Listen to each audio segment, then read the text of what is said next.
Good evening and welcome to Sun Meadow Temple. We are so happy you've joined.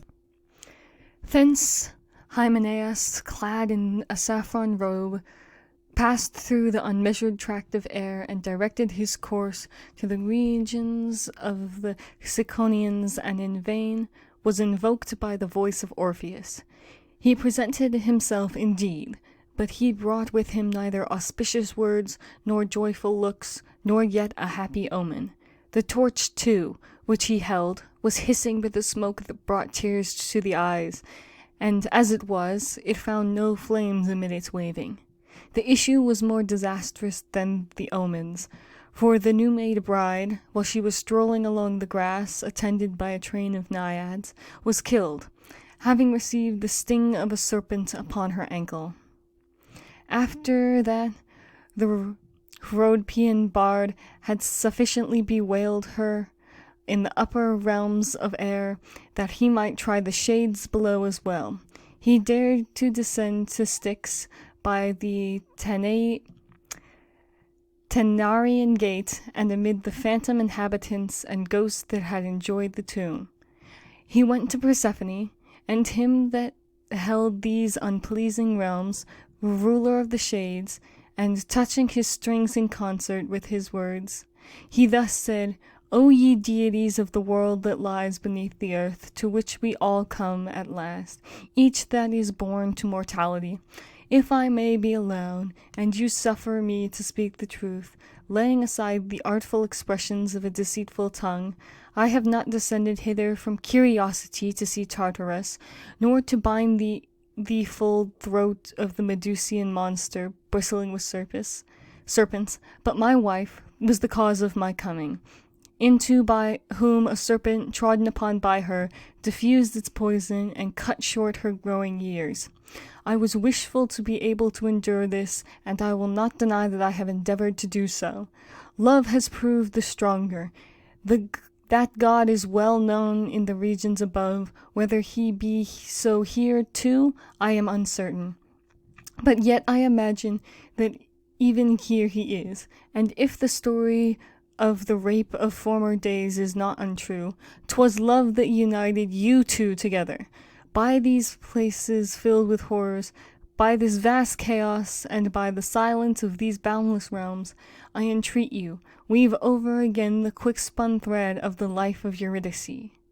To you we all belong, and having stayed but a little while above, sooner or later we all hasten to one abode. Hither we are all hastening. This is our last home, and you possess the most lasting dominion over the human race. She too, when in due season she shall have completed her allotted number of years, will be under your sway. The enjoyment of her I beg as a favor, but if the fates deny me this privilege in behalf of my wife, I have determined that I will not return. Triumph in the death of us both. As he said such things, and touched the strings to his words, the bloodless spirits wept. Tantalus did not catch at the retreating water, and the wheel of Ixion stood still, as though in amazement. The birds did not tear at the liver of Tityus, and the granddaughters of Belus paused their urns. Thou, too, Sisyphus, didst seat thyself on thy stone. The story is that then, for the first time, the cheeks of the Eumenides, overcome by his music, were wet with tears. Nor could the royal consort, nor he who rules the infernal regions, endure to deny him his request. And they called for Eurydice. She was among the shades newly arrived, and she advanced with a slow pace, by reason of her wound. The Rhodopean hero receives her, and at the same time this condition, that he turn not back his eyes until he has passed the Avernian valleys, or else that the grant will be revoked. The ascending path is mounted in deep silence, steep, dark, and enveloped in deepening gloom. And now they were not far from the verge of the upper earth. He, enamored, fearing lest she should flag, and impatient to behold her, turned his eyes, and immediately she sank back again. She, hapless one, both stretching out her arms and struggling to be grasped, and to grasp him caught nothing but the fleeting air. And now, dying a second time, she did not at all complain of her husband, for why should she complain of being beloved? And now she pronounced the last farewell, which scarcely did he catch with his ears, and again she hurried back to the same place. No otherwise was Orpheus amazed at this twofold death of his wife, than he who, trembling, beheld the three necks of the dog, the middle one supporting chains, whom fear did not forsake, before his former nature deserted him, a stone gathered over his body, and then Olenus, who took on himself the crime of another, and was willing to appear guilty. And then thou, unhappy Letheia, confiding in thy beauty, breasts once most united, now rocks, which the watery Ida supports. The ferryman drove him away, entreating, and, in vain, desiring again to cross the stream. Still, for 7 days in squalid guise did he sit on the banks without the gifts of Ceres. Vexation and sorrow of his mind and tears were his sustenance. Complaining that the deities of Erebus were cruel, he betook himself to lofty Rhodope and Haemus, buffeted by the north winds. The third Titan had now ended the year bounded by the fishes of the ocean, and Orpheus had avoided all intercourse with women, either because it had ended in misfortune to him, or because he had given a promise to that effect. Yet a passion possessed many a female to unite herself to the bard, and many a one grieved when repulsed. He was also the first adviser of the people of Thrace to transfer their affections to tender youths, and on this side of manhood to enjoy the short spring of life and its early flowers. So we'll now be moving on to the other story. I'll say, and this one you're probably not as familiar with, and this is Pyramus and Thisbe. And this story is different than that of Eurydice and Orpheus because it's originally a Babylonian tale, and Ovid here is retelling this. So this one has very different, although you will absolutely recognize some of the themes in modern storytelling. I'll say. But Alcintho, the daughter of Minyas, does not think that the rights of the god ought to be received, but still, in her rashness, denies that Bacchus is the progeny of Jupiter, and that she has her sisters as partners in her impiety. The priest had ordered both mistresses and maids, laying aside their employments, to have their breasts covered with skins, and to loosen the fillets of their hair, and to put garlands on their locks, and to take the verdant Thrace in their hands, and had prophesied that severe would be the resentment of the deity if affronted. Both matrons and new married women obey, and lay aside their webs and work baskets, and their tasks unfinished, and offer frankincense and invoke both Bacchus and Bromus and Laius the son of the flame, and the twice born, and the only one that had 2 mothers. To these is added the name of Nicias, and the unshorn Thyonis, and Laenus, and the planter of the genial grape Nictelius, and father of Eleus, and Lacus, and Evan, and a great many other names which thou, Liber, hast beside throughout the nations of Greece.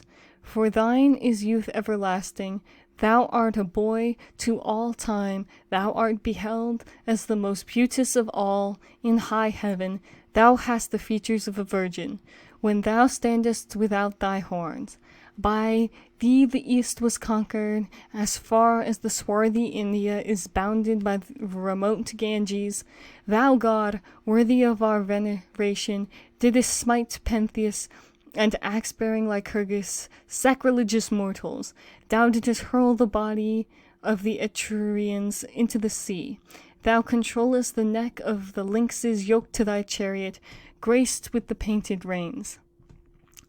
The Bacchanals and the satyrs follow thee. The drunken old man, too, Silenus, who supports his reeling limbs with a staff and sticks by no means very fast to his bending ass.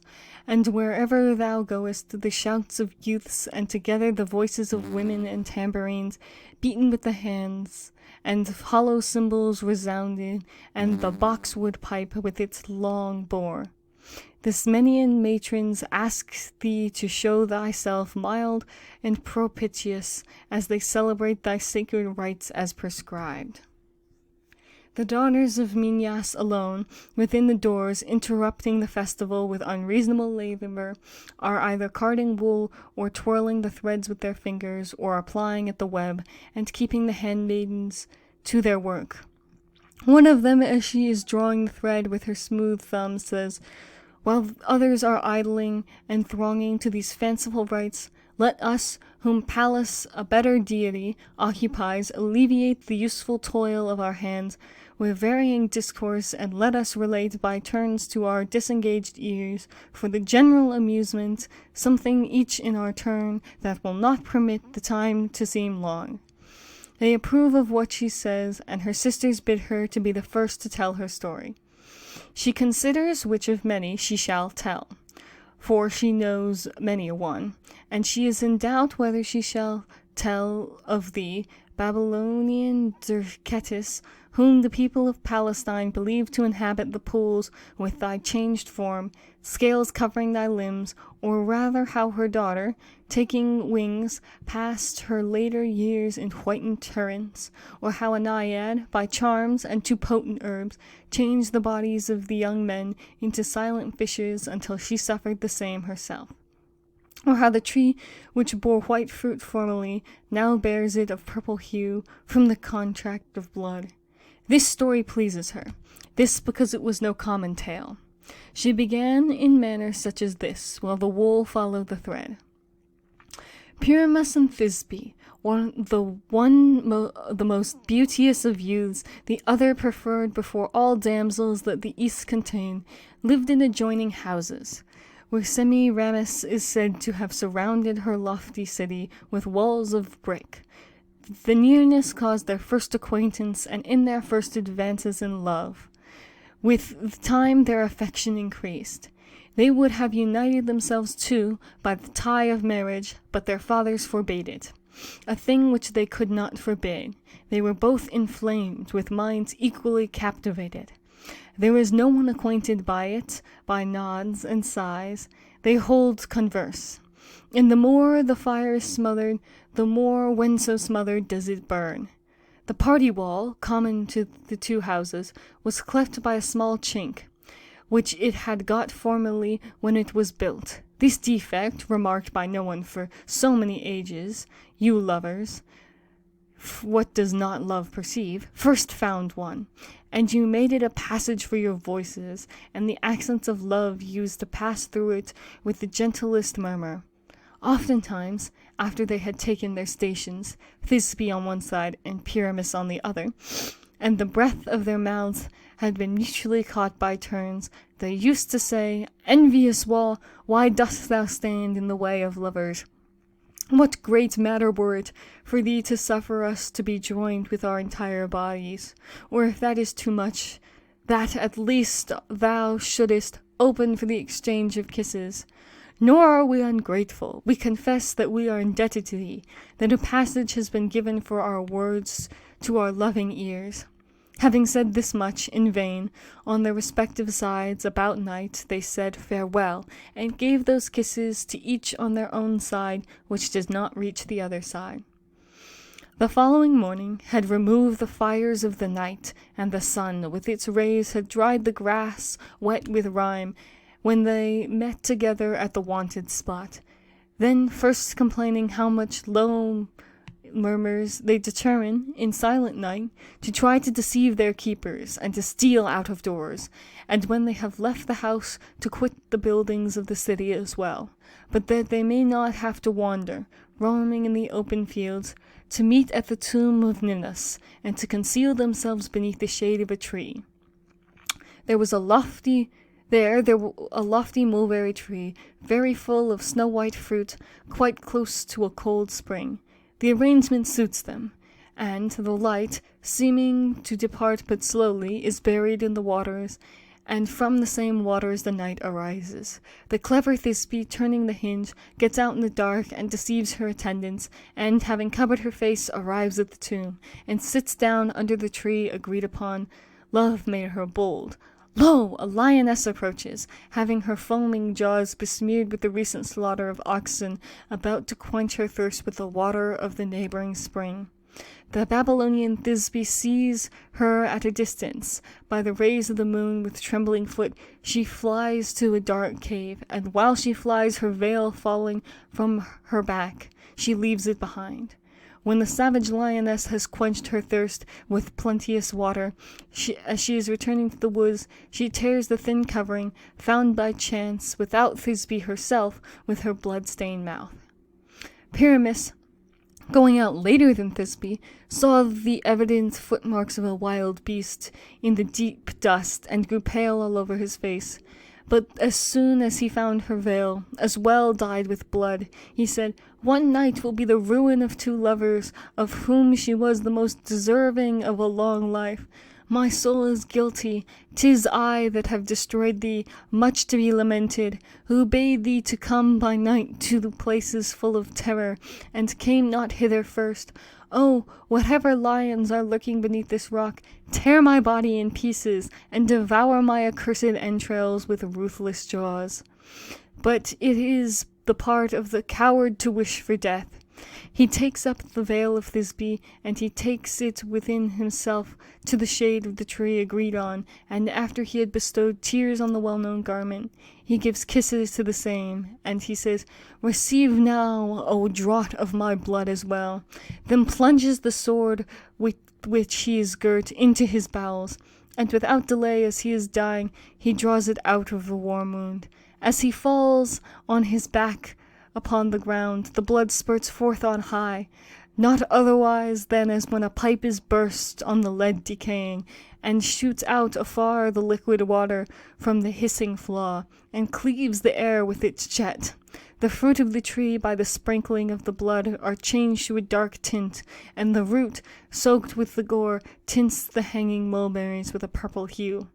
Behold, not yet having banished her fear, Thisbe returns, that she may not disappoint her lover, and seeks for the youth both with her eyes and her affection, and longs to tell him how great dangers she has escaped. And when she observes the spot and the altered appearance of the tree, she doubts if it is the same, so uncertain does the color of the fruit make her. When she is in doubt, she sees palpitating limbs throbbing upon the bloody ground. She draws back her foot, and having her face paler than a boxwood, she shudders like the sea, which trembles when its surface is skimmed by a gentle breeze. But after pausing a time, she had recognized her own lover. She smote her arms, undeserving of such usage, and tearing her hair, and embracing the much-loved body, she filled the gashes with her tears, and mingled her tokens of sorrow with his blood. And imprinting kisses on his cold features, she exclaimed, "Pyramus, what disaster has taken thee away from me? Pyramus, answer me. 'Tis thy own Thisbe, dearest, that calls thee. Hear me, and raise thy prostrate limbs." At the name of Thisbe, Pyramus raised his eyes, now heavy with death, and after he had seen her, he closed them again. After she had perceived her own garment, beheld too the ivory sheath without its sword, she said, "'Tis thy own hand and love that has destroyed thee, ill-fated youth. I, too, have a hand bold enough for this one purpose.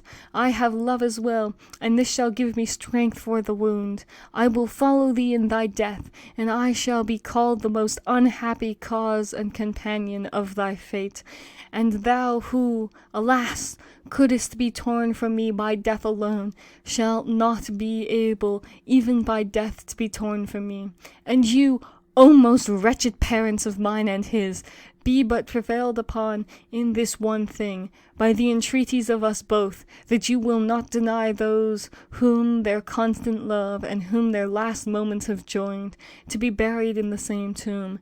But thou, O tree, which now with thy boughs dost overshadow the luckless body of but one, art fated soon to cover those of two. Retain a token of this our fate, and to ever bear fruit black and suited for mourning, as a memorial of the blood of us two.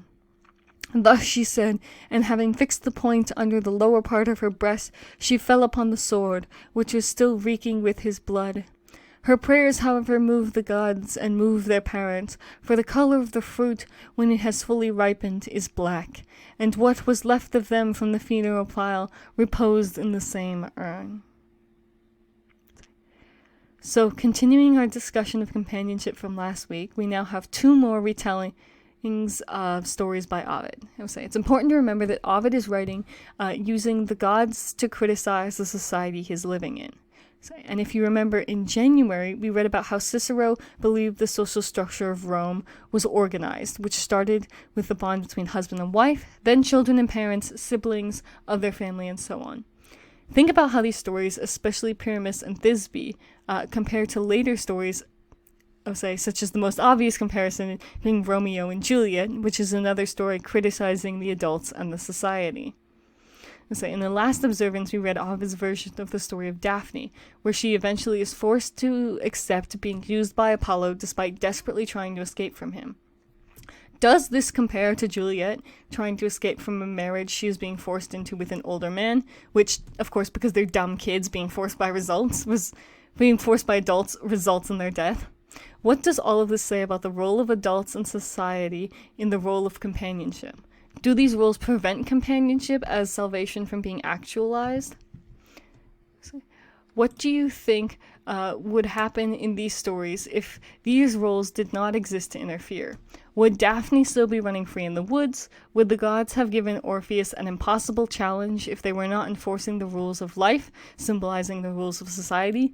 Would Penelope be expected to remarry if companionship was valued over the societal expectations? Would Pyramus and Thisbe, Romeo and Juliet, still be alive and happy if Juliet was not forced into marriage and Pyramus and Thisbe were not prevented from marriage? What would happen if companionship was valued as salvation in these stories rather than as an inhibition to society? And would you rather live in a world where a person works to overturn these societal expectations for the benefits of others, to value companionship as salvation, or not? So we'll now move into the ritual part of the observance, and I will play the video.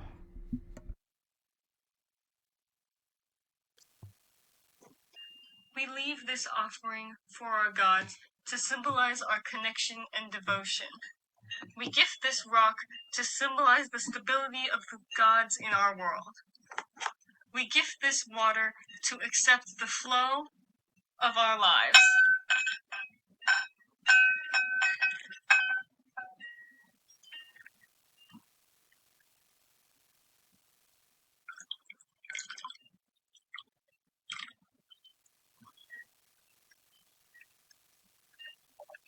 We welcome life and bless our offerings with oil to share our riches.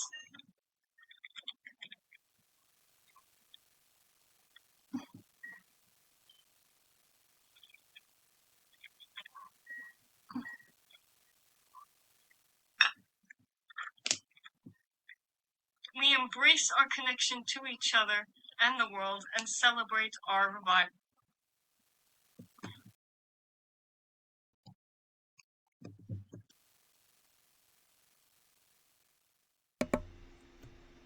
So we will now move into our closing words, which will appear on the slide behind you. There we go. As we move out into the world, let us remember our community of faith. Cherish love and open your heart as you walk through life. Hold dear the light of the gods and our connection with the natural world. Go forth in celebration and carry the light of connection within your heart. We give this water to